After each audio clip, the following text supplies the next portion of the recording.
Happy New Day and Ma'at Hotep, which means truth and peace.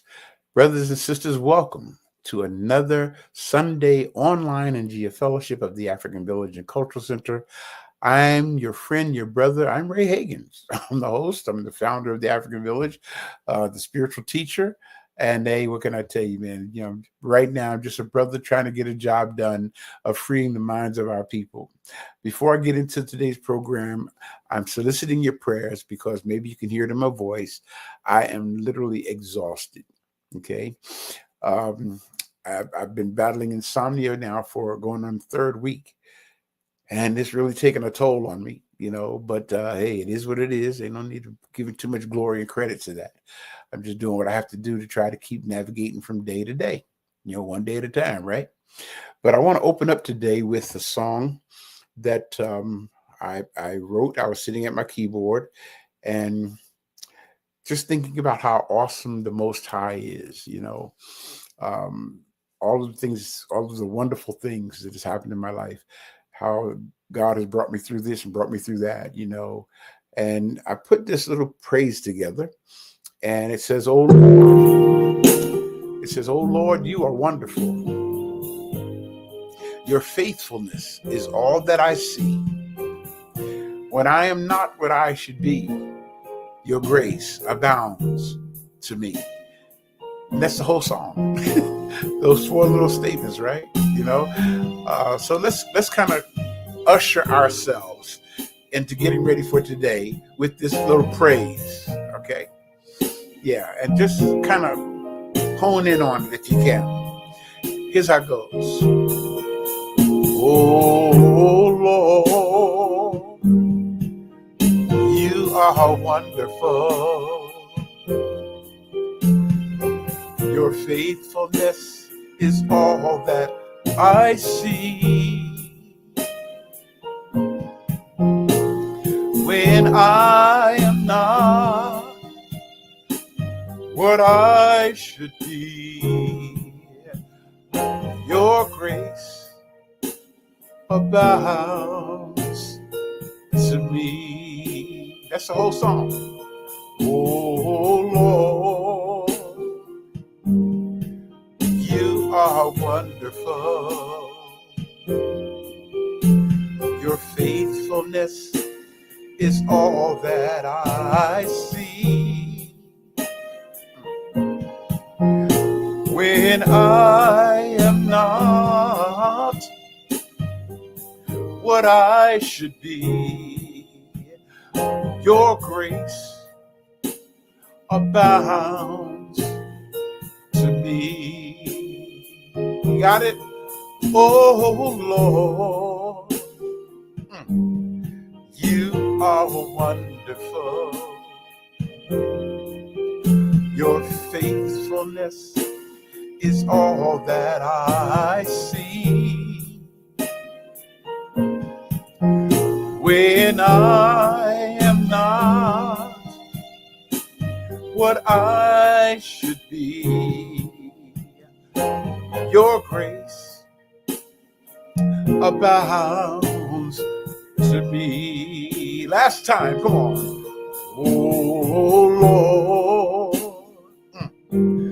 you are wonderful. Your faithfulness is all that I see. When I am not what I should be, your grace abounds to me. Your grace abounds to me. Your grace abounds to me. That's my testimony, y'all. What can I tell you? Okay, come on, one more time.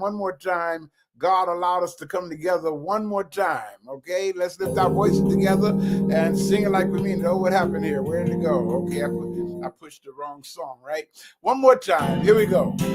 Let's lift our voices and sing it like we mean it, because one more time, God allowed us to come together. Come on, everybody. One more time. One more time. God allowed us to come together. One more time. One more time. One more time. God allowed us to come together. One more time. Allowed us to come together. One more time. One more time. God allowed us to come together. Yeah. One more time. One more time. God allowed us to come together. God allowed us, yeah, to come together to praise God's name. Ah, yeah, to praise His name. God allowed us to come together to praise her name, just to praise her name. God allowed us to come together. God allowed us, yeah, to sing our song. Come on and sing it. To sing our song. God allowed us to come together to sing our song. To sing our song. To sing our song.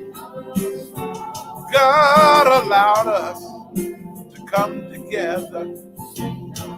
God allowed us, yeah.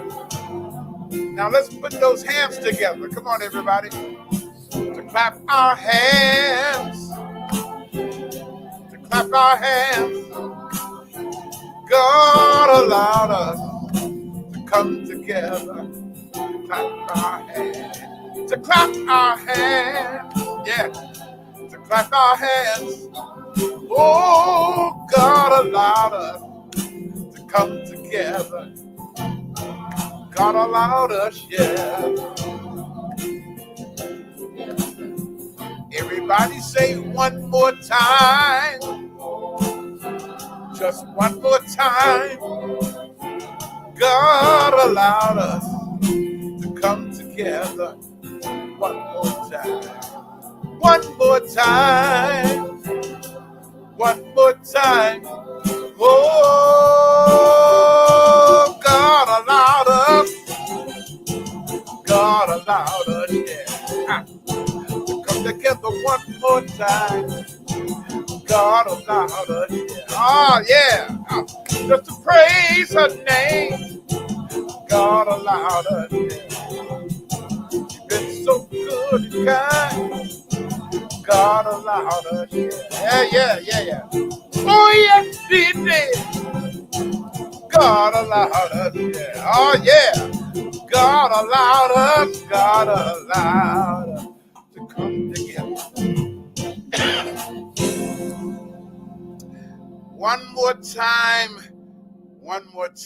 Let's keep going right into the oath to the ancestors, okay? Come on, everybody, lift your voice. What's going on here, man? Yeah. Okay. What's going on here? Oath to the, I keep pushing the wrong button here. Like I said, y'all, I've been battling insomnia, so bear with me, okay? Oh, man, that reminds me of last week, and I'll tell you what happened after we finished the oath, okay? Oh, man. Let's honor those who have gone before us, made it possible for us to be where we are. Blacker than 1,000 midnights. African ancestors, it is to you that we, your children, give respect and honor. Oh, ancestors, we call upon you and welcome you in this place. African ancestors, let your presence fill this place. Oh, ancestors, who have been purposely excluded from the history books so that the world would not know of your greatness. Our African ancestors, who gave civilization to the world. Our African ancestors who gave the arts to the world. Yes. Our African ancestors who gave music to the world. Yeah, yeah. Our African ancestors who gave the sciences to the world. Yeah. Our African ancestors who gave mathematics to the world. Right here, man. Our African ancestors who gave medicine to the world. Our African ancestors who gave literature to the world. Our African ancestors who gave philosophy to the world. Our African ancestors who gave God consciousness to the world. Oh, ancestors, we thank you for devoting your life to make a future for us, your children, grandchildren, and great-grandchildren. Now stand with us, strengthen us, guide us, teach us, and protect us from our enemies. Rise up, O African ancestors, yes, and let our enemies be scattered, and give us the wisdom and the boldness to deal with our oppressors and those who would hinder the liberation and empowerment of our people. Rise up, O African ancestors, and live in us, and we will not fail to honor you. We will not fail to respect you. We will not fail to hear you, and we will not betray you. Ashe, Yebo, Yebo. And now, brothers and sisters, we want to take the time to honor just a few of the great Africans who have gone ahead of us. We call forth their great African names and honor them. To pharaohs Narmer, Zoja, Sneferu, Khufu, Khafre, Menkaure, and the great vizier and physician and multi-genius Imhotep, we say Ashe. Yes. To Queen Nitocris, Queen Sobek Neferu, yes. Queen Ahotep, Queen Amos Nefertari, yes, yes, Queen yes. King Hatshepsut, Nefertiti, Queen T, awesome and women. Queen Nefertari II, we say Ashe. To Menkepen Tahuti Mays, known as Thutmose III, Amenhotep III, Akhenaten, Tutankhamun, Ursama Atra, Setepenra, Rametsu Meriamen, Ramses II, Shabaka, Taharka, Hannibal, and the great African warrior Shaka Zulu, we say Ashe. To all of the kings, queens, priests, and warriors of Nubia, Waset, Ethiopia, Kenya, the Congo, Tanzania, Uganda, Central, South, and West Al-Kibu land, we say Ashe.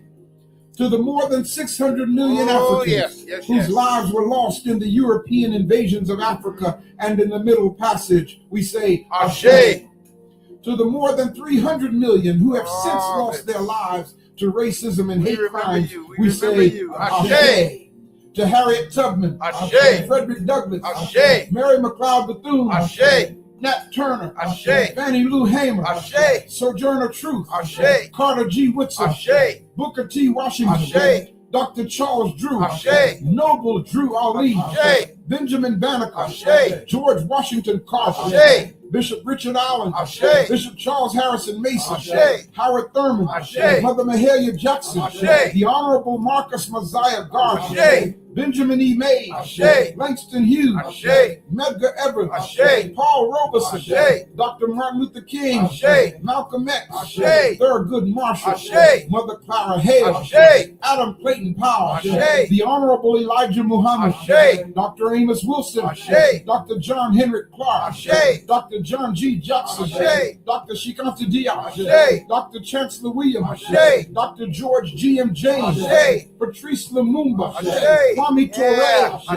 Kwame Nkrumah, Dr. Khalid Muhammad, Dr. Jacob Carruthers, Dr. Ashaka Musa Badashango, Brother Ray Charles, to our mothers and fathers, our grandmothers and grandfathers, to our great-grandmothers and great-grandfathers, our brothers and sisters, sons and daughters, aunts and uncles, nieces, nephews, cousins, and all those who have gone ahead of us and have made their ancestral transition to their life, deeds, legacy, and contributions, we say Ashe. Again we say Ashe. Again we say Ashe. Come on and sing this little praise with us. Allahu Akbar. Allahu Akbar. Alhamdulillah.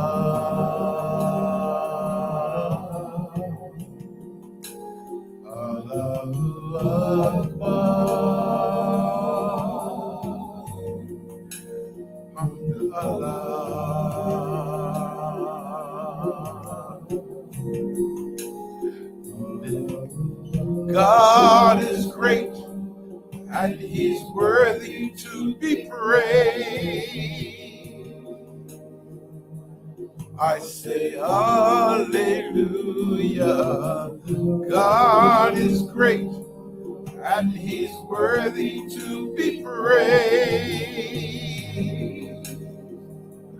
I say hallelujah. God make us one. We all should be one. And then the unbelievers will come and say, you are with us. God make us one. We all should be one. And then the unbelievers will come and say, you are with us. God make us one. We all should be one. And then the unbelievers will come and they say, you are with us. Yeah. Allahu Akbar.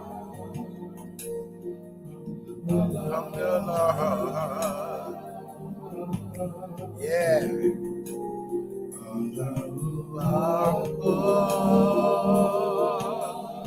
Oh, yeah, yeah. Allah. Wow, man. Allahu Akbar. Alhamdulillah, alhamdulillah, alhamdulillah. Oh my goodness, brothers and sisters, it is always wonderful when we have the opportunity to fellowship like this, right, as we are right now. I look forward to it every week. Wouldn't miss it listen, if I can move, I'm going to be here. Real simple, okay? And once again, family, thank you for being with me today. Again, I solicit your prayers. Man, I've been battling insomnia for the past 3 weeks. I think in the last 3 weeks, I may have gotten a total of maybe about 10 hours of sleep in that 3 weeks time. You put all little cat naps here and there, fall off to sleep, and then you wake up. And it's really been something. I never knew that insomnia could take a toll on you like it is. And I'm just sharing it with you. Somebody was saying the other day, you tell us everything you're going through. Well, I grew up that way. I watched my parents do that, my dad and my mom. And I think that came from being pastors and feeling like they are obligated to the people who support them, So whenever anything's going on in their life, my parents would get up and just tell everybody, and then I find myself picking up the same habit, and I feel like, and people are concerned, and I understand that, especially if they love you, they're concerned about you, and so people say, what's wrong with Dr. Ray? What's wrong? I understand that, hey, what can I tell you? That's the way it is. It is what it is, right?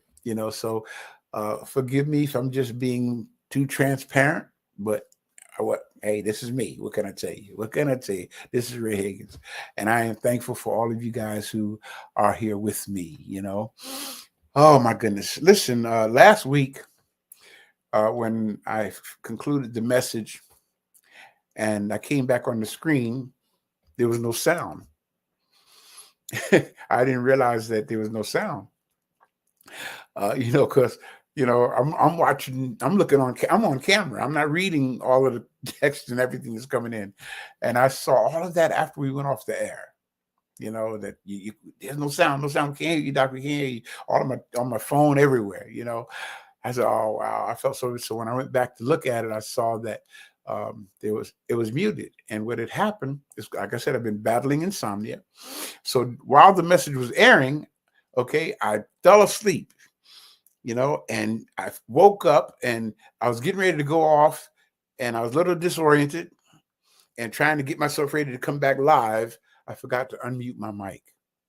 Okay. So I'm thinking you guys could hear me, and I don't have a shot list in front of me. So yeah, hopefully that doesn't happen again today. All right. But the message that I want to air for you today, family, last week's message had me sitting here hollering, until I fell asleep anyway. And as I was preparing for today, the message that I want to air for you is a message I did entitled The Demise of the Christian Faith. And you know what? I'll save my comments until after the message. But may I suggest to you to get ready. Okay, this message here, I actually sent out invitations, personal invitations to some people to ask them to please listen to this message. Please listen to it. I didn't realize that it was so dynamic. I didn't realize it was so shattering, you know, as I'm listening, you know, what kind of tell you, man? I don't listen to myself, you know. So listening back now is like blessing me just like it's blessing you, I hope. You know, but it's going to be an eye-opener for you today. Text 10 people, let them know to log on to Dr. Ray's YouTube channel or his Facebook page or the African Village Facebook page and hear this message. Brothers and sisters, trust me when I say this to you, okay? In my opinion, and I don't say this to boast, but in my opinion, this has to be one of the most life-challenging and life-changing messages that I have ever done. If you want to learn, that is, okay. If you're not a cabbage head person, and you may say, well, "What's a cabbage head, Brother Ray?" My mom used to describe cabbage head people by saying people are like cabbage heads. As a cabbage grows, the leaves on that cabbage get real tight. Okay, and when it becomes full grown, the leaves are so tight you can't get nothing down in those leaves, between those leaves. And so she called some people cabbage head people because you can't tell them nothing, right? Well, unless you're a cabbage head person or have a cabbage head mentality, this message is going to make you do some serious adjustments, reconsidering of a lot of things, okay? Yeah. So I want you to be blessed by this message. Of course, we get started before get into the message. What do we say to our audience? As always, we start all of our messages off with this: the space inside this circle represents my realm of knowledge. Excuse me. All that I think I know about whatever I think I know is depicted right here inside this circle. I must keep in mind that there is more to know. Let me say it again. There is more to know than what's inside your circumference of awareness. Get that? Okay. Why do I teach? Right here. To begin the process of undoing and reversing ideas and concepts that's been programmed into the minds of our people by religious statements and church doctrines that have caused us as a people to adopt a belief system that has resulted in our loss of contact with what is real, our loss of contact with what is factual, our loss of contact with what is historical, but most of all, our loss of contact with what is spiritual. Also remember this, and this is really to the religious leaders out there, right? When you've told so many lies on top of each other over the centuries, that telling the truth about one of your early foundational lies would unravel all the lies that have been defensively piled on top of it, thus exposing you for what you truly are, you have no choice but to continue to lie. That's right. When your ability to maintain your control over another person's reality is based on the lies about what you are and who they are, you can never tell the truth. Okay, so as you listen to this message today, family, I trust that you will be blessed by it.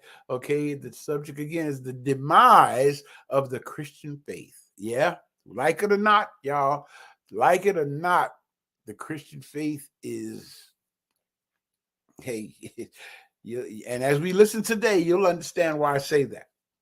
You'll understand why I say that, okay? So let's get ready to be blessed by the message at this time.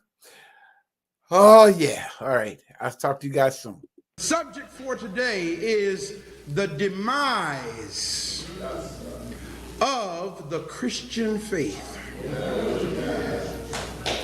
The demise of the Christian faith.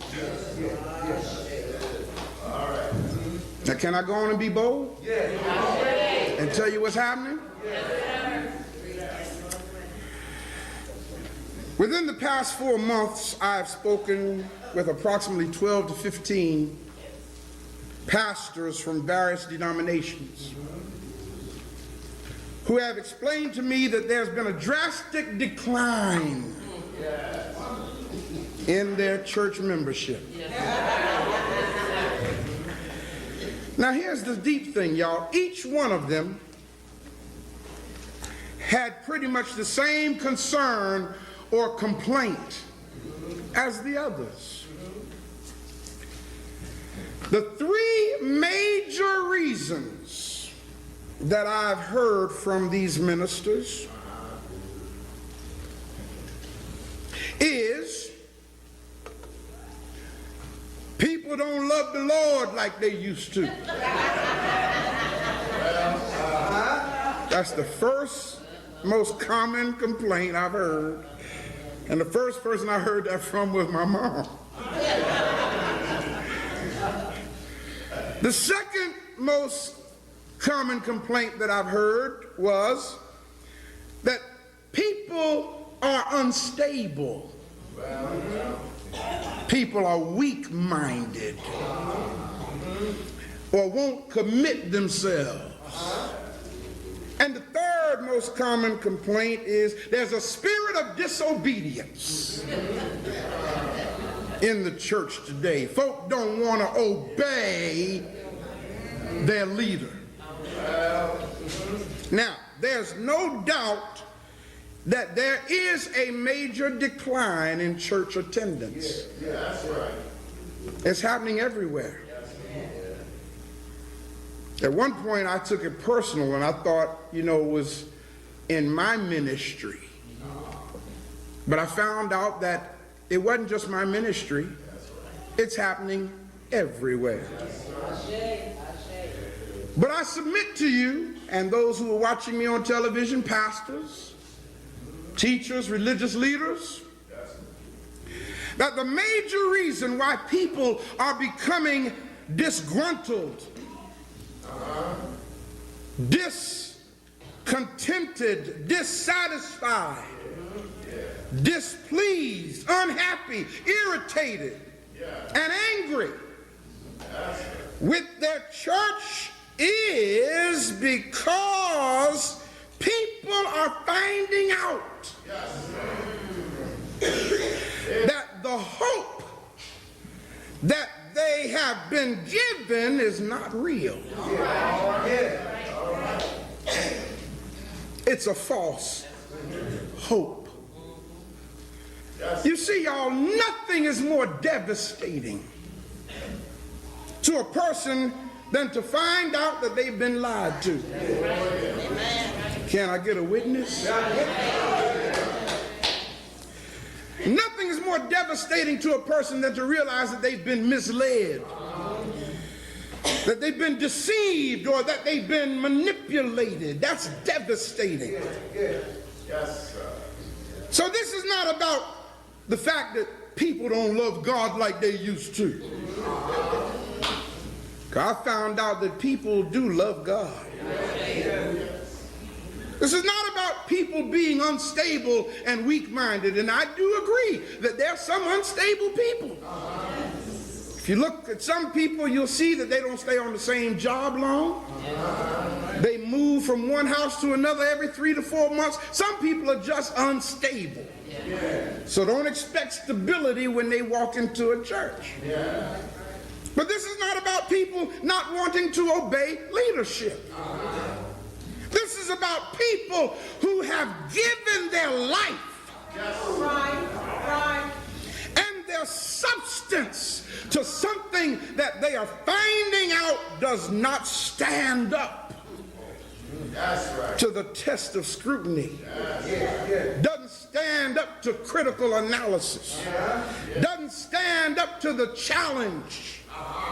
Doesn't stand up to the undeniable evidence that is now coming to light. You see, in the past, the masses were kept in the dark about what they had been made to believe.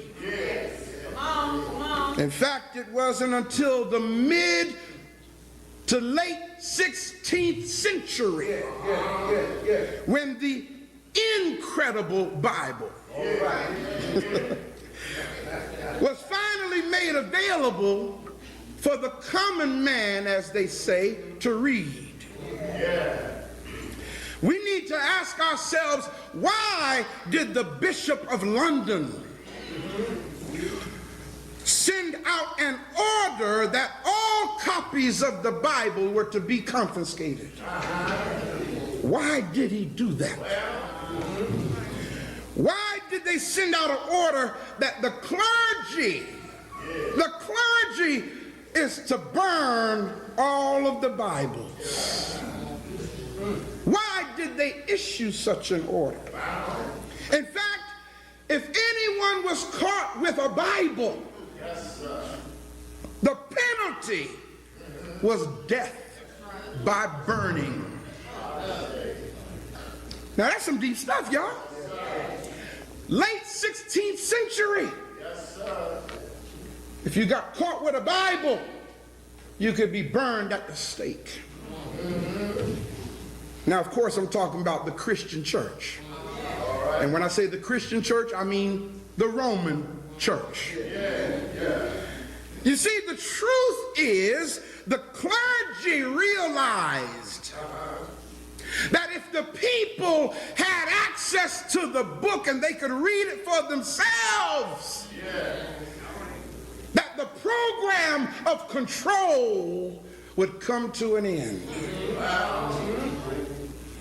No longer could they control the people. The income of the church would crumble. The power of the church would crumble. So therefore, let's return the ability to control the minds of the masses back to the pulpit. Y'all following this? You see, if people's eyes came open, they would begin to challenge the authority of the church. In other words, the veneration of canonized saints would be challenged. The so-called Virgin Mary would be challenged. And if you challenge her virgin birth, then it stands to follow then that you're going to challenge the credibility of this so-called virgin-born baby. They could not allow that. Y'all check this out. In 1515, what year did I just say? 1515. One more time, what year? 1515. In 1515, yes, sir. Pope Leo X, write it down, don't take my word for it. Pope Leo X in the year 1515 said these words, I quote him, "What profit hath not this fable of Christ brought to us?" End of quote. Now, allow me to transliterate that. Here's what the man said. Look at how much money we've made from this tale about a figure that we created called Jesus Christ. Here we see one of the most powerful popes in the history of the Christian church confessing the truth. You see, the problem is that the masses of the people don't know the truth that Pope Leo X knew. That's right. The Christian faith was, I say it again, was the most influential belief system in the Western world for more than 1,000 years. But guess what, y'all? It ain't as healthy today as it was 100 years ago. And among black African people, it ain't as healthy today as it was 10 years ago. The reason for this is people are coming to realize the same truth that Pope Leo X spoke about. And thanks to Liberation Ministries and teachers, black African people are coming face to face with these hard, cold facts at a speed that has to be reckoned with. God has revealed to me that the light of right knowledge, I didn't say the light of knowledge, the light of right knowledge is getting brighter and brighter, and the level of faith that individuals supposedly had in this fabrication is diminishing, because each day the light of right knowledge gets brighter and brighter. This is why the demise of the Christian faith is taking place. You see, one of our out-of-state study group coordinators called me the other day and explained to me that people keep expressing their dissatisfaction and how unhappy they are in their church. We heard testimony this morning of a sister who said, I stopped going to church. You see, people, the program ain't working no more. Our coordinator told me that even though people have said they don't want to go to their church, the dilemma is they keep holding on to Jesus. So I explained to her, I said, the reason for this, my sister, is because people have become bored with the powerless rituals that are practiced in churches. Believe it or not, y'all, folk are getting tired of that little piece of cracker. Not really understanding what it's about. People are getting tired of drinking a little tiny glass of Welch's grape juice, not really understanding what it's about. You see, we have a generation of thinking people coming along. I explained to her, even though people are bored with the rituals, had one brother say to me, at least they can warm the water up. You gonna baptize me? Why you got to freeze me to death? Here we are in the 21st century, and they still got ice cold water in old-fashioned baptistries. People are tired. They're thinking now, what is that supposed to do? It's deep when you go in the water, a crack at it. And you come out the water, a crack at it. What meaning is there to getting wet and your life has not changed? People are tired of these powerless rituals. And then what's real deep is when people come to find out that the rituals are not based in what is real. It's not based in what is true. Listen, what does a person do when they find out that communion, or what they call the Lord's Supper, was not instituted by so-called Jesus.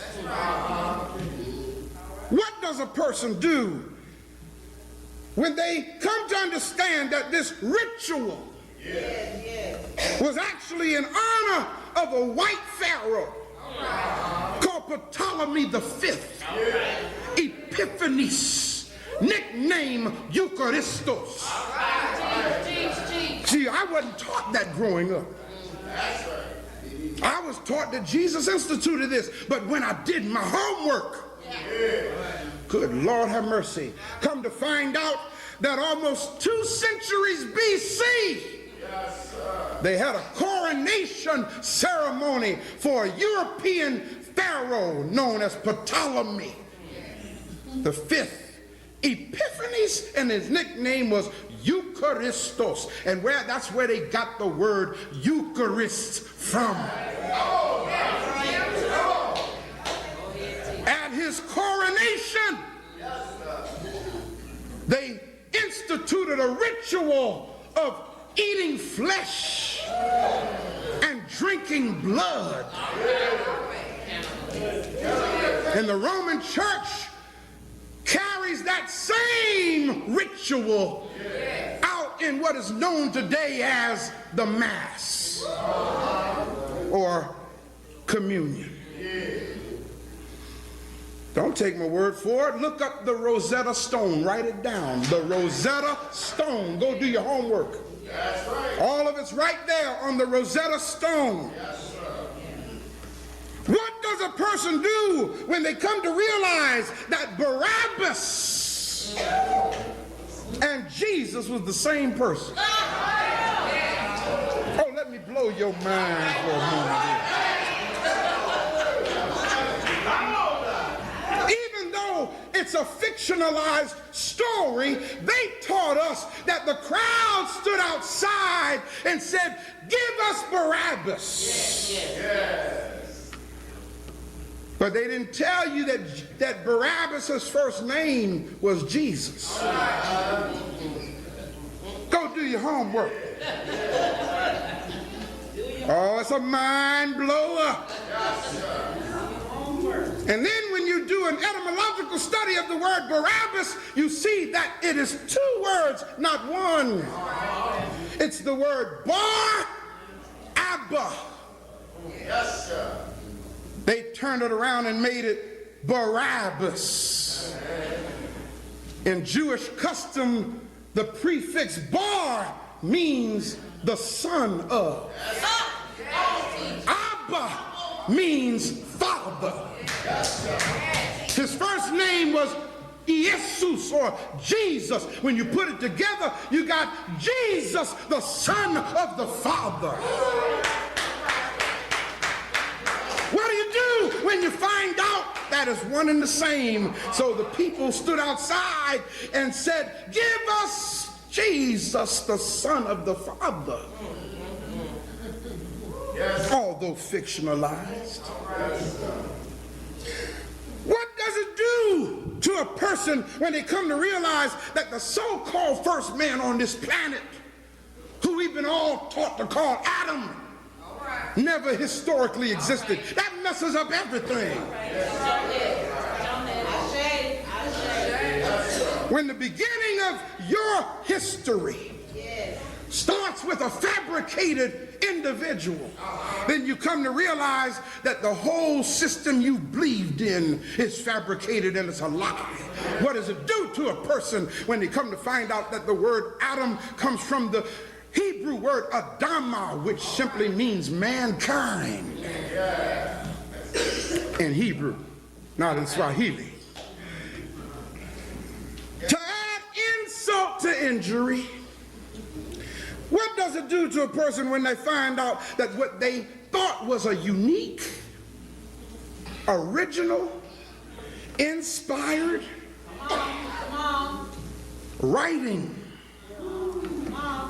is really nothing more than stolen, copied, plagiarized stories from much earlier accounts of other ancient cultural stories by thousands of years. I don't know if y'all remember hearing not too very long ago about this young man who broke in the Catholic Church not far from here. It was on the news. He broke in the Catholic Church. Now that's the only reason why it made the news. If he had broken in a Baptist church, it wouldn't have made the news. If he had broken in a Presbyterian church, it wouldn't have made the news. But he broke in a Catholic church. And it made the news. And it said that he threw the Virgin Mary down the stairs. And defaced Jesus. Now all that gold, he didn't steal nothing. He didn't do any other damage inside that Catholic church. The only thing he did is he broke into the church and threw the Virgin Mary down the stairs and defaced Jesus. Now see, you can't help, see y'all, being a psychologist, I wonder why he did that. Maybe the demise of the Christian faith had already taken place in his mind. Maybe he came to realize that everything he was raised to believe was a lie. Who knows, he might have been an altar boy. He might have had to learn the catechism and go through all that training just to come to, I don't know, he might even listen to On One Accord on Sunday mornings. I don't know. Something made him angry. We need to ask ourselves the questions, just what is the Christian faith? Let me define for you what the Christian, now I'm getting ready, listen y'all, I'm getting ready to say some stuff that even though many of you have been liberated, it's still gonna hurt when I say it. You know why? Because like me, many of you, so much of your life was into this program. And the ramifications of such an attachment is still there for many of us. But as my brother said so well on the radio this morning, it's hard to compare a bucket of truth with a handful of faith. I like that. When you got a bucket of truth and a handful of faith, you better hold on to that bucket of truth. Just what is the Christian faith? The Christian faith is the belief in, now before I go any further, please understand, you believe in something because you don't know any better. Let me restate it for you another way. When knowledge is present, faith ain't necessary.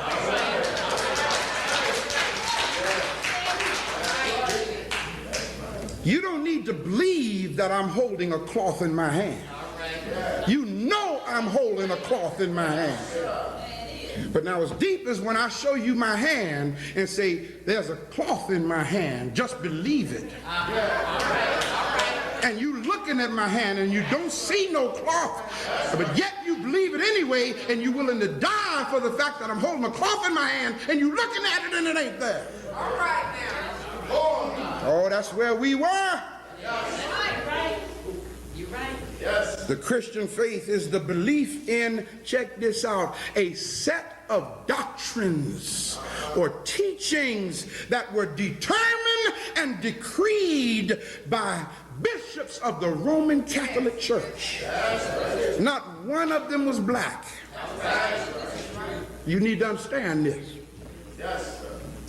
They decreed these doctrines and teachings in a multiplicity of what is called ecumenical councils. In fact, y'all, there were 21 of them. Starting in the year 325 AD, the Council of Nicaea. under the rule of Emperor Constantine in the 4th century, and from 325 AD to the year 1962. A period of 1,637 years the Roman Catholic Church been meeting. Yes, they have. Changing their teachings and their doctrines over and over, trying to readjust them to fit because they knew they were a lie. All right. Look at the person next to you and say, the lie can't stand but for so long. Sooner or later, the truth is going to come out.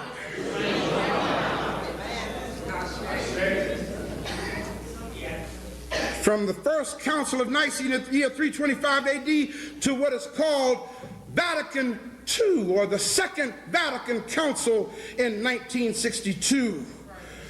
The Roman Catholic Church has been adjusting the doctrines that they made up. However, despite the hundreds of canonical declarations and doctrines established by the Roman Catholic Church. Now hear what I'm getting ready to tell you. However, despite all that, the Christian faith hangs by the thread of one pivotal point. And that is something called the resurrection of Jesus Christ. Later for all other doctrines that they made up. Later for baptism. Later for communion. Later for holy unction. Later for all that. There's this one doctrine that hangs by a thread. Yes, sir. It's called the resurrection of a so-called Jesus Christ. Well. How many of y'all got your Bibles? I want you to read something with me. Turn in your Bibles to 1 Corinthians, the 15th chapter and the 14th verse. 1 Corinthians, the 15th chapter and the 14th verse.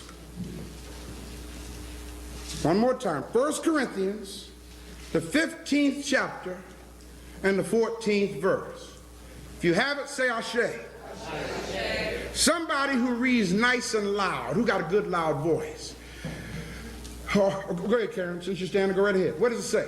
And if Christ be not risen, and if, big mistake already.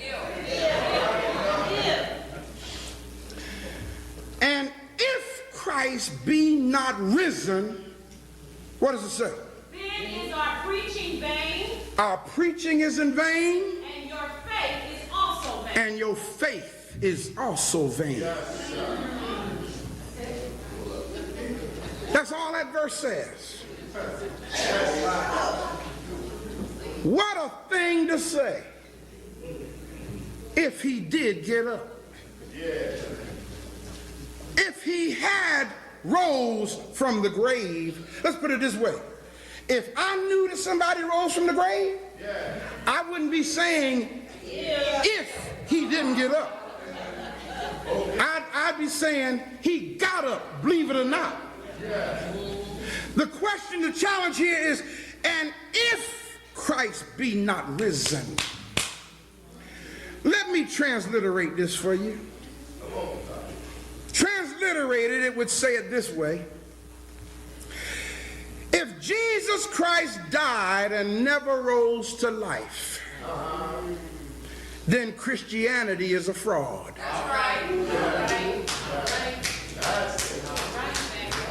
That's painful, isn't it? If he died and did not get up, Christianity is a fraud. You know why? Because the entire Christian faith hangs by that one string. That's what that verse says. If he did not get up from the dead, our preaching is in vain and your belief is in vain. Look at the person next to you and repeat after me and say, I know it's painful. And it's not nice. to have to hurt you like this. But how in the world can somebody who never existed get up out the grave? I'm sorry, people. I don't mean to be insensitive, but I got to tell you like it is. We're talking about a story that was fabricated by white folk, by the Roman Catholic Church. Don't get angry with me because they lied to you.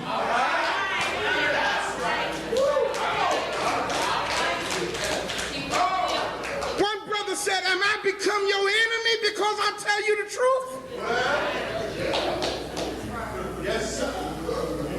The tragedy here is believing in the supposed historical validity of this one central event is what has given many sincere Christians a genuine and eternal hope in the midst of a hurting and miserable world.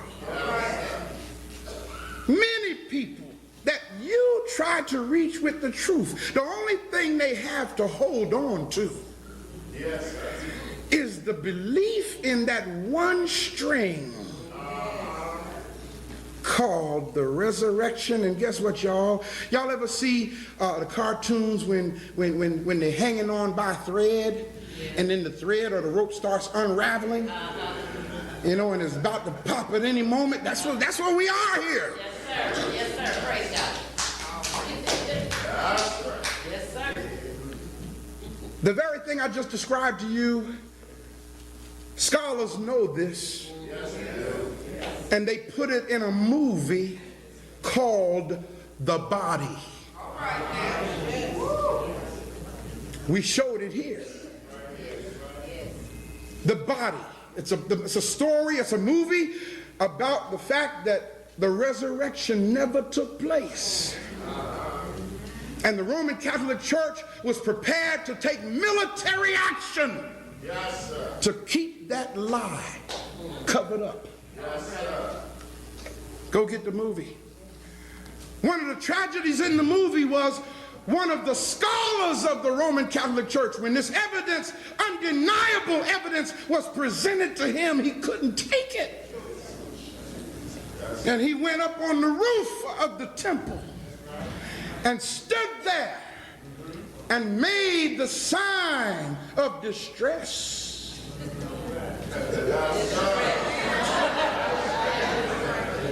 And threw himself off the roof and committed suicide, because he came to realize that if Christ be not risen, then my whole program is in vain. That's right. All right. That's right. This is why churches are drying up. This is why there is the demise of the Christian faith, because people are starting to come to the realization of the truth that it's a fabrication. Yes, sir. Y'all, I'm amazed at what's coming out of my own mouth.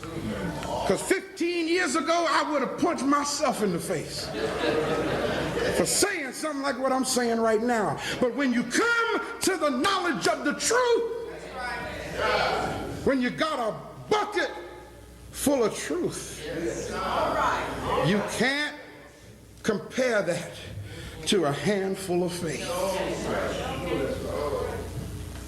In 1985, 18 years ago, 30 theological scholars participated in the first session of what was called the Jesus Seminar. Some of you might remember reading about this. Even to today, this organization called the Jesus Seminar meets twice a year. And the reason why why they meet is to debate over the authenticity of the biblical passage. At the close of each debate, these scholars, now let me show you how they do this, so that no one will know who voted a certain way. They do much like what they do in the Masonic order. They vote by colored marbles. And they use these colored marbles to vote on the authenticity of Jesus' words or deeds. Now, please understand, the purpose of the Jesus seminar was to separate historical fact from fiction and mythology. The chairman of the seminar stated in their opening session, and I quote him, and again, you don't have to take my word for this. Go to the internet and type in the Jesus seminar. It'll all come up. Read it for yourself. Yes, sir. The chairman said these words, and I quote him, "We are about to embark on a momentous enterprise." Y'all hear this? He says, we are going to inquire simply, rigorously, after the voice of Jesus. After what he really said. He goes on to say, in this process, we will be asking a question that borders the sacred, that may even be blasphemy for many in our society. He continues by saying, as a consequence, check this out, as a consequence, the course we shall follow may prove hazardous. Wow. Look at the person next to you and say, they realize this is dangerous. He went on to say, the course we shall follow may prove hazardous. He goes on to say, we may well provoke hostility. Yes, sir. But we will set out in spite of the dangers because we are professionals. Yes. And because the issue of Jesus must be dealt with. Yes. Since that meeting in 1985, 18 years ago, this group of 30 theological scholars, I didn't say 30 Baptist preachers who ain't get out of high school. I didn't say that. I didn't say 30 folk who just got up and say, the Lord called me to preach.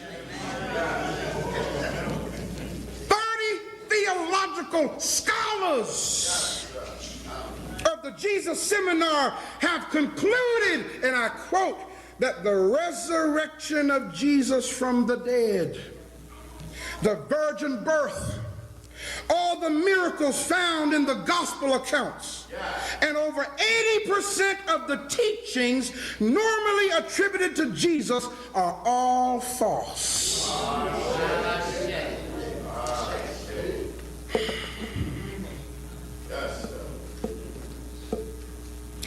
Ain't nobody attacking them. They white folk. Black man come along and try to tell his own people the truth, and his own people want to destroy him. It goes on to say, all of these biblical records have been rejected because these scholars have determined that they are merely legendary accretions with no historical foundation. Yes, sir. Look at the person next to you and say, when a people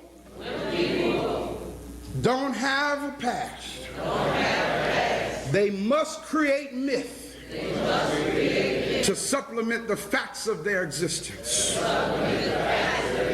We're at a critical and sensitive point in history, brothers and sisters.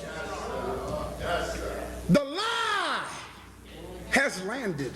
The truth has risen, and people are about to lose their mind. The lie has landed because it can't fly around forever. The truth has risen because truth pressed to the ground will rise again. And people are about to lose their mind because they don't know what else to do. Some will say, well, the Bible said this was going to happen.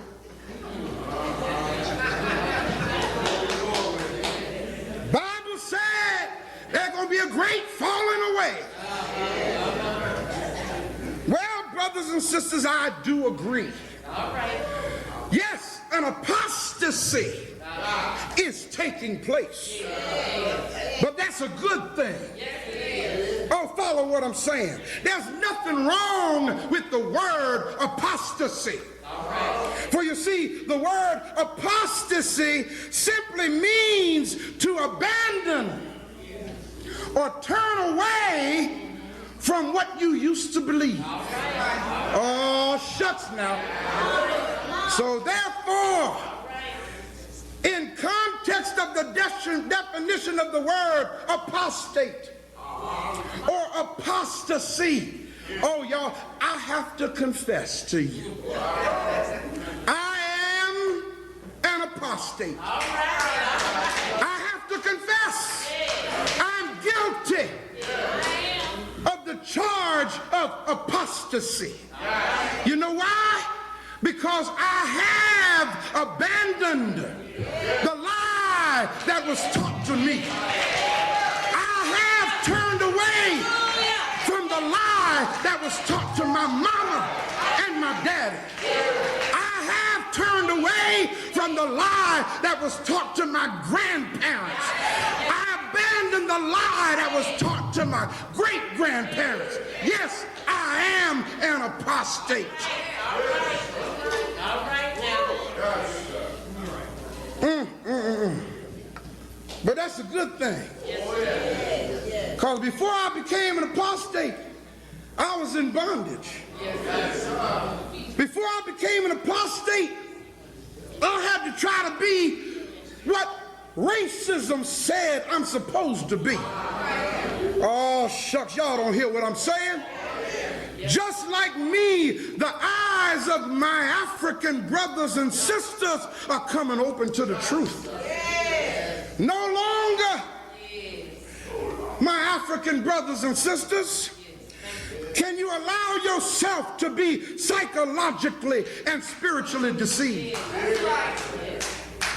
No longer, my African brothers and sisters, can you allow yourselves to walk around in the darkness of European propaganda. No longer, my African brothers and sisters, can you allow yourselves to attack each other, to destroy each other, all in the name of a religious figure that never existed. Ooh, Lord have mercy. No longer, my African brothers and sisters, can you allow yourself to put your trust in what is not real. No longer, my African brothers and sisters, can you allow yourselves to continue to give your finances and your support to a program that has been designed to perpetuate your enslavement. No longer, my African brothers and sisters, can you expect a God that don't look like you to try to make things better for you. Can't do that no more. Yes, this religious program that was assigned to us called Christianity, it's about to die. It's about to kick the bucket. It's about to breathe its last breath. It's about to pass away. It's about to lose its power. And the reason for that, y'all, is because one truth can be used as a foundation for a mountain of lies. But God is sending messengers to our people all over the diaspora who have been chosen to dig down into that mountain of lies and grab that one truth that the mountain of lies was built on. And despite the resistance, despite the opposition, God's messengers are getting the power from God to take that truth and put it on top of the mountain of lies. Good Lord, have mercy. Let me close by telling you what's happening. Good Lord, help me today. That entire mountain of lies is starting to shake. That entire mountain of lies is starting to crack and break up under the weight of that one truth that's been set up on top of the mountain of lies. So I tell you, brothers and sisters, you gotta be careful. Pastor Ray, be careful. Mentuotep, be careful. Brother Elridge, be careful. Brother Stewart, be careful. Brother Simmons, be careful. Every last one of you, be careful. Because this is a dangerous point we're at. They don't want that mountain of lies to come down. But it's coming down. When I was a little boy, we used to sing the song, Satan, we're going to tear your kingdom down. Well, it's coming down. It's coming down, doggone it. Oh, yes, it is. It's coming down. So I'm asking you today, lift up your head and rejoice with me, because the reverberation of the truth is going to awaken our people. Some of you are in pain because those who you've tried to communicate with don't want to hear what you got to say. That ain't your problem. As long as they're not deaf.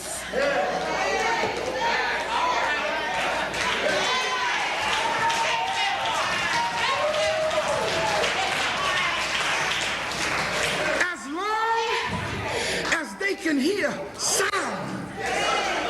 I'm reminded of Brother Eldridge's testimony.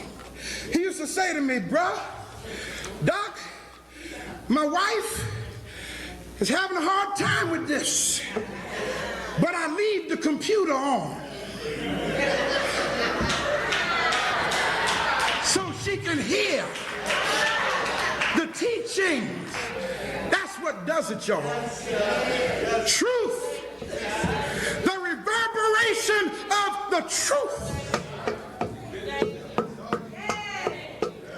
People may not want to respond to it, but it's so powerful that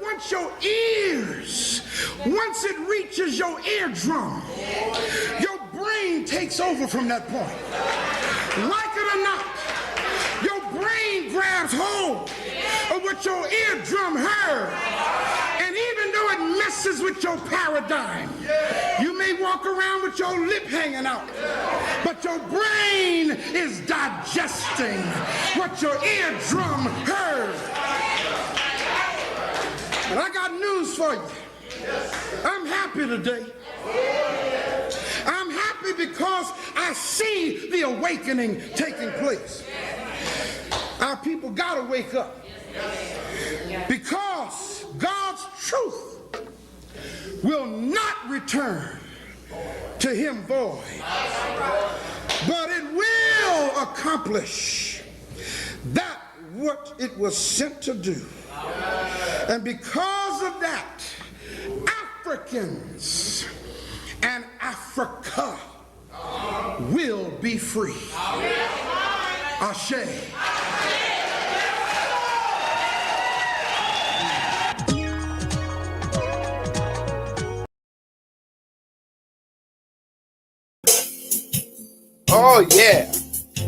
Listen. Oh, oh,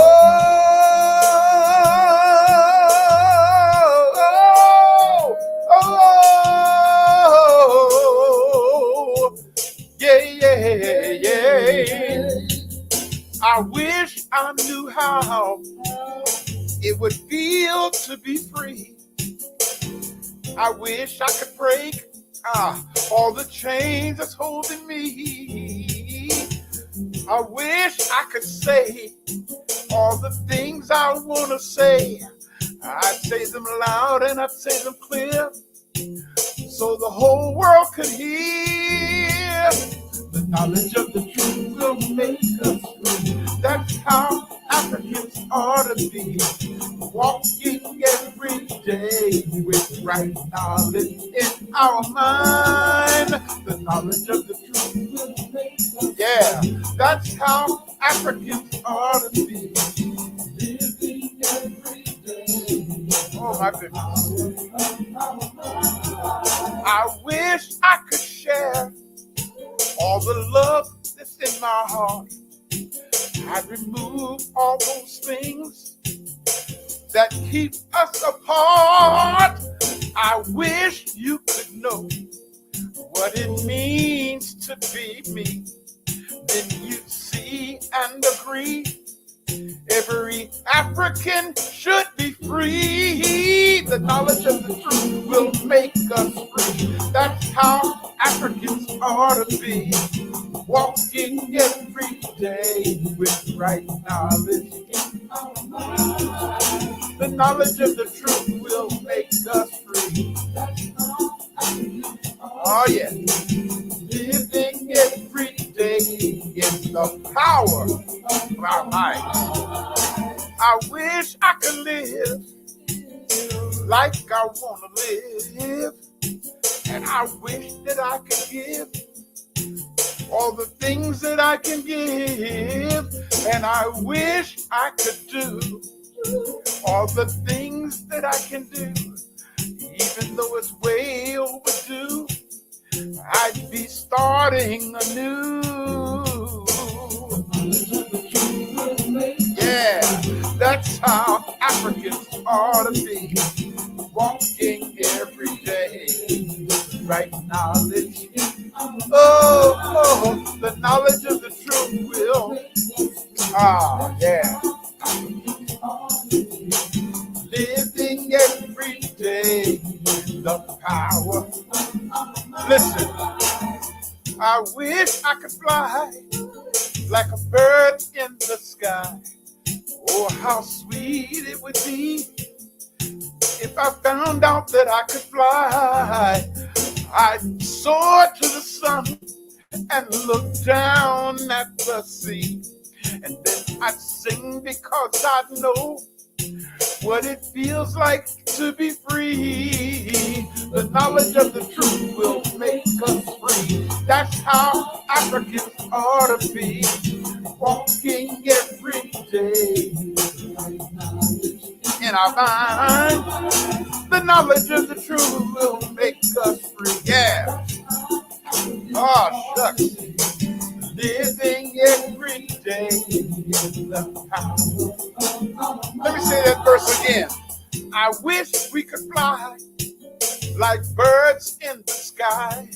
Oh, how sweet it would be if we found out that we could fly. We'd soar to the sun and look down at the sea. Yeah, and then we'd sing because we know what it feels like to be free. Yeah. Oh, oh, oh, oh, oh, yeah. Oh. Yeah, yeah. The knowledge of the truth will. Oh, yes. Living every day in the power. Oh, the knowledge of the truth will. Oh, I wish I had some energy.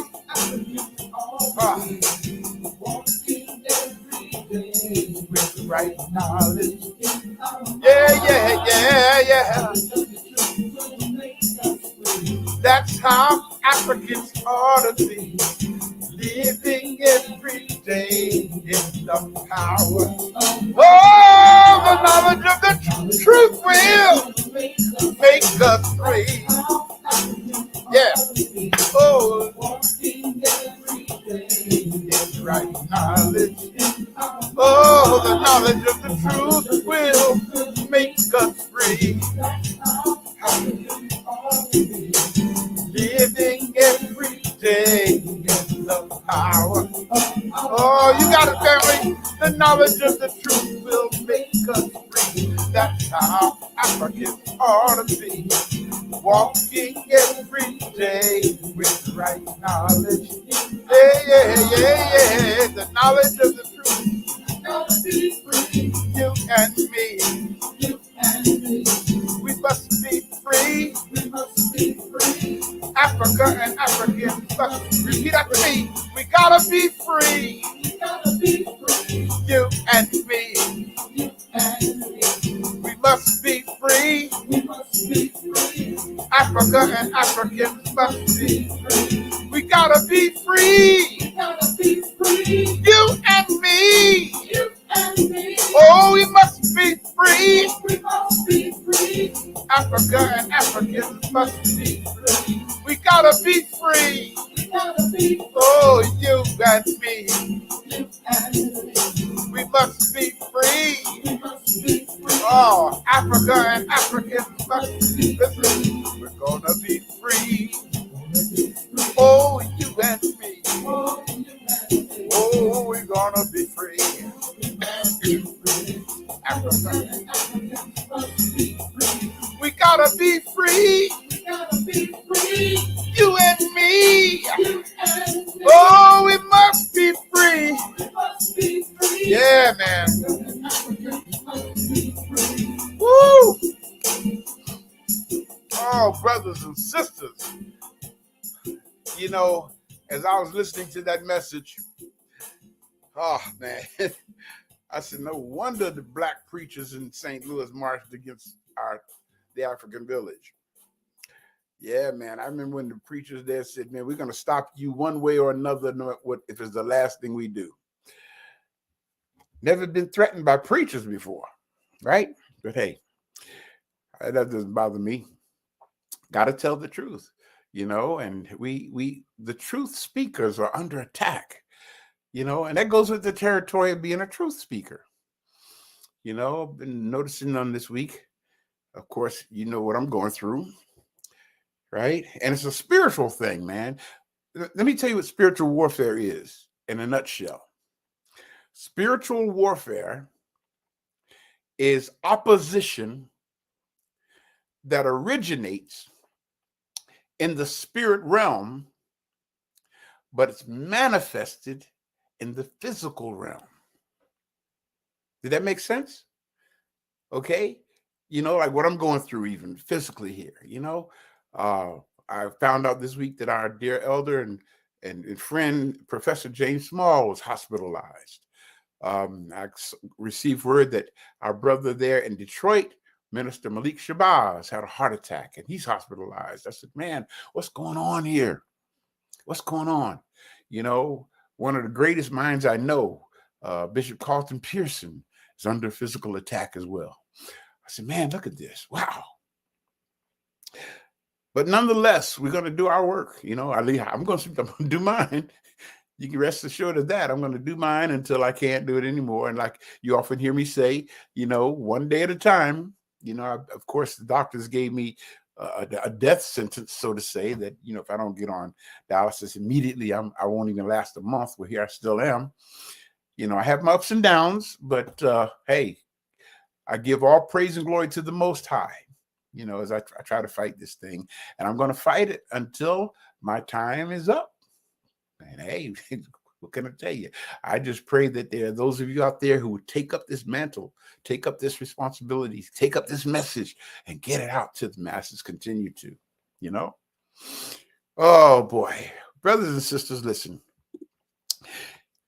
If you're watching me there on YouTube, go ahead and hit that subscribe button. Okay, hit that subscribe button. Subscribe to my YouTube channel. Share this video.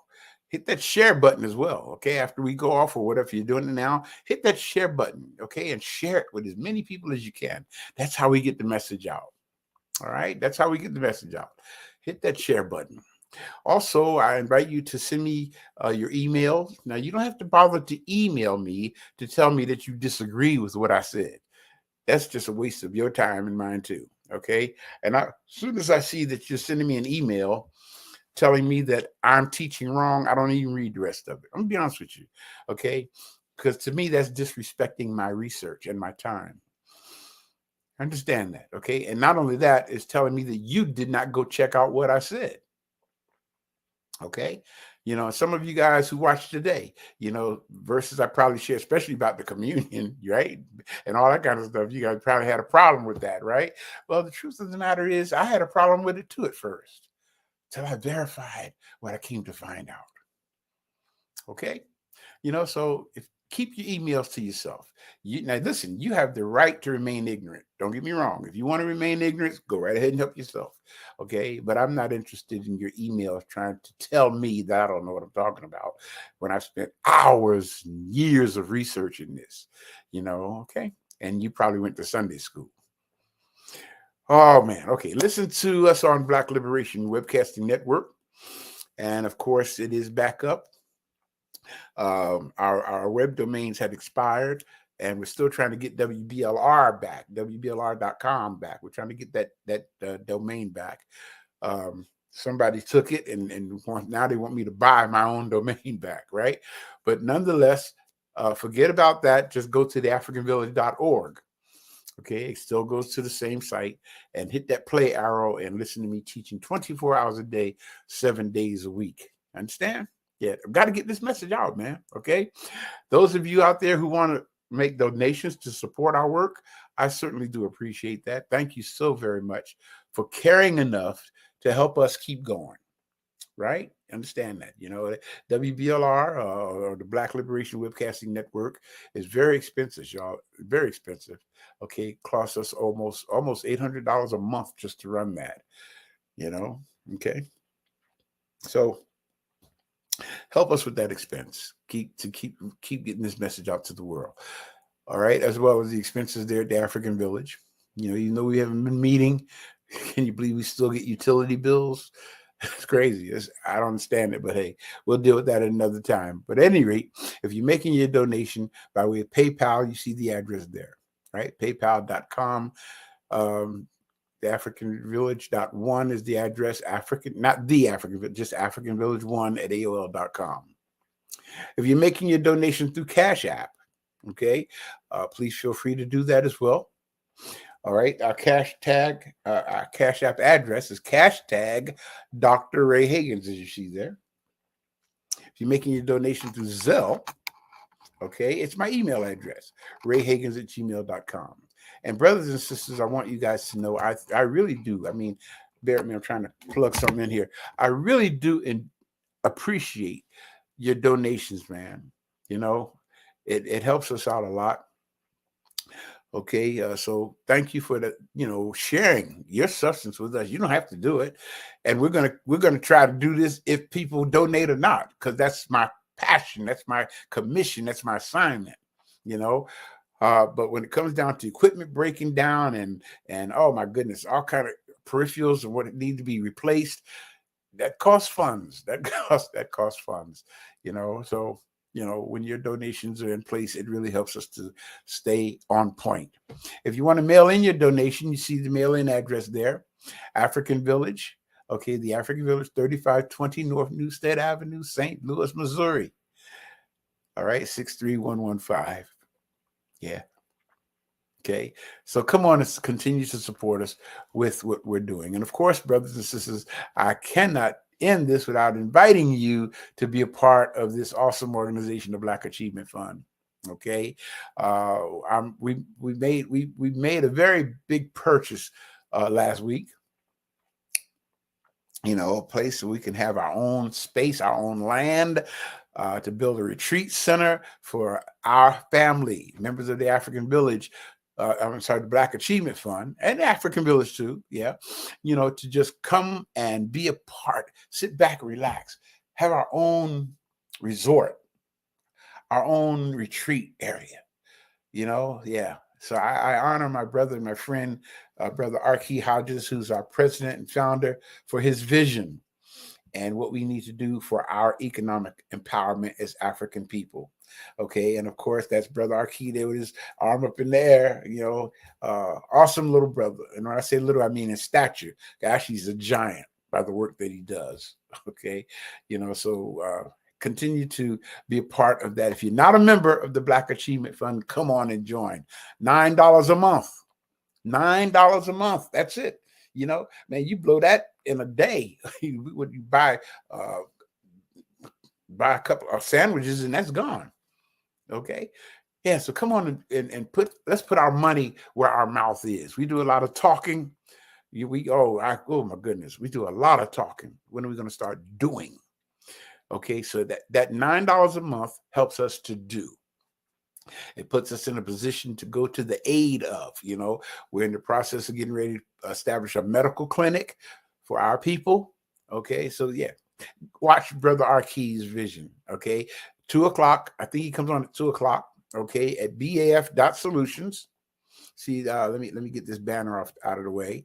baf.solutions. You can see the address there. Okay. Yeah. Just go to baf.solutions at 2:00 today and watch Brother Archie and listen to his vision. And you'll see why I joined as soon as I heard his presentation. I mean, as soon as I heard it, I joined. I said, I want to be a part of this. And not only did I take out a personal membership to the Black Achievement Fund, but I also took out a corporate membership to the Black Achievement Fund for the African Village. Got me? Okay. So brothers and sisters in the African Village, we can all come together as one. As we say in our prayer at the beginning of the show, God make us one. We all should be one. Then the unbelievers will come and say that you are with us. Got it? Yeah. So I appreciate Brother Archie and other brothers and sisters there in this wonderful organization, the Black Achievement Fund.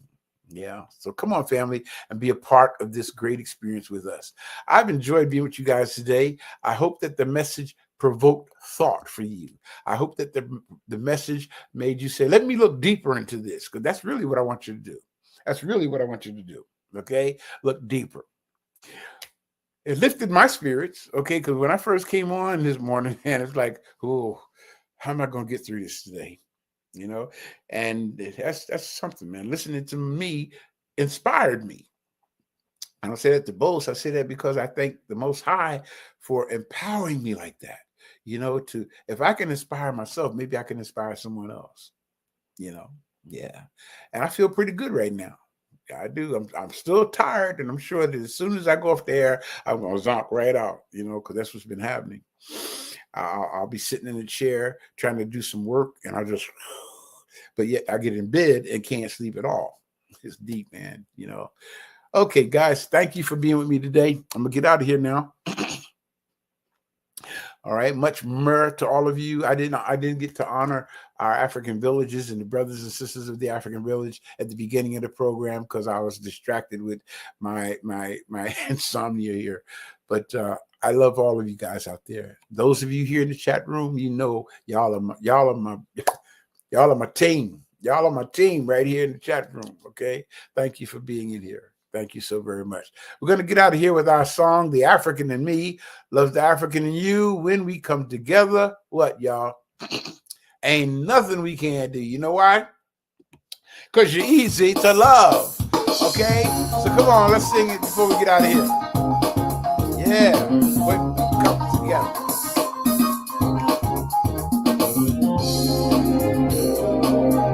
Come on, everybody. The African in me. Love the African in you. When we come together, ain't nothing we can't do. The African in me, love the African in you. When we come together, ain't nothing we can't do. You're easy. You're easy. You're easy. Easy to love. Let's do it again. The African in me African in you. When we come together, ain't nothing we can't do. The African in me, love the African in you. When we come together, ain't nothing we can't do. You're easy. You're so easy. You're easy. You're easy to love. And through the principles of my art, truth, the truth that's in me, love the truth that's in you. When we come together, ain't nothing we can't do. Truth that's in me, love the truth that's in you. When we come together, ain't nothing we can't do. You're easy. You're easy. You are so easy. You're easy to love. Yeah. Justice, the justice in me, love the justice in you. When we come together, ain't nothing we can't do. Yeah. Justice in me, love, justice in you. When we come together, ain't nothing we can't do. You're easy. You're so easy. You are so easy. Yeah. You're easy to love. Righteousness, come on. The righteousness in me, love the righteousness in you. When we come together, ain't nothing we can't do. The righteousness in me, love the righteousness in you. When we come together, there ain't nothing we can't do. You're easy. You are so easy. You're so easy. You're easy to love. Let's close out with the African in me. The African in me, love the African in you. When we come together, ain't nothing we can't do. Yeah, the African in me, love the African in you. When we come together, ain't nothing we can't do. You're so easy. Woo! You're so easy. You are so easy. You're easy to love. Oh, yes, you are.